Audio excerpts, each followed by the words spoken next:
आता आपण कुठं आलेलो आहे? तुळापूरला. तुळापूर हे खूप ऐतिहासिक ठिकाण आहे आणि जर तुम्हाला पुण्याकडे सहलीला जायचं असेल तर हे बेस्ट ऑप्शन आहे. हे आहे धर्मवीर श्री छत्रपती संभाजी महाराजांचे समाधीस्थळ. हे आहे मागे संगमेश्वर महादेव मंदिर आणि इथेच मुघलांनी धोक्याने संभाजी महाराजांना दर्शनाला आलेले असताना अटक केली होती. आणि इथे हे खूप मोठं मंदिर आहे मागे. हे मागं संगमेश्वर महादेव मंदिर. हे मंदिर पण मध्ये खूप मोठं आहे. तुम्ही पण इथे या आणि तुम्ही पण बघा. हे आहे दीपमाळ. हे वीर गणपती मंदिर. हे आहे भक्त हनुमान मंदिर.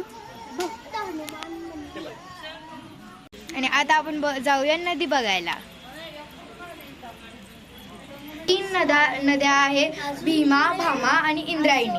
यांचा इथे संगम होतो, त्रिवेणी संगम. हे खूप ऐतिहासिक व नैसर्गिक ठिकाण आहे आणि इथे शिकण्यासारखे पण खूप काही गोष्टी आहेत.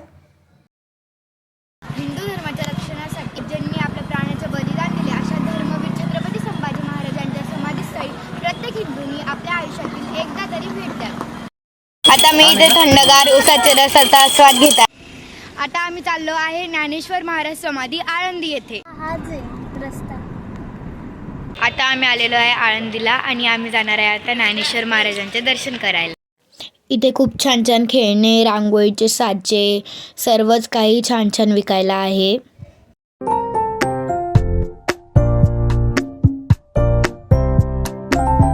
हा आहे आळंदी येथील ज्ञानेश्वर महाराज मंदिराचा गणेश दरवाजा. आणि आता आपण जाऊया मंदिराकडे दर्शन करायला. आणि हा आहे मंदिराचा आवारा. इथे खूप मोठा आवारा आहे आणि इथे खूप गर्दी पण असते.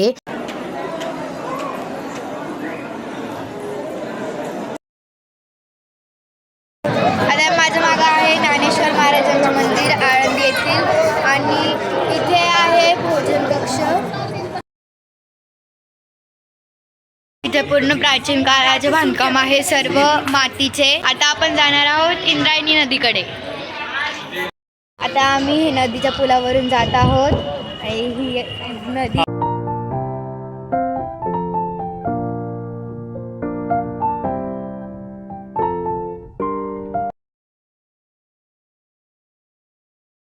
इथे सर्व गुरु माऊलींचे ग्रंथ व पुस्तक यांचे स्टॉल लावलेले आहे आणि इथे सर्व देवाचे सामग्री उपलब्ध आहे.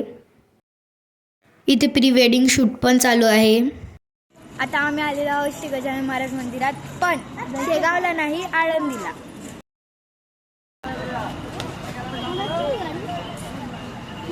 हे आहे आळंदी येथील गजानन मंदिर आणि येथे खूप शांतता आहे आणि सर्वांनाच इथे माऊली माऊली म्हणतात. आणि इथे पिण्याच्या पाण्याची पण व्यवस्था आहे. आणि आता आपण जाऊया दर्शन करायला.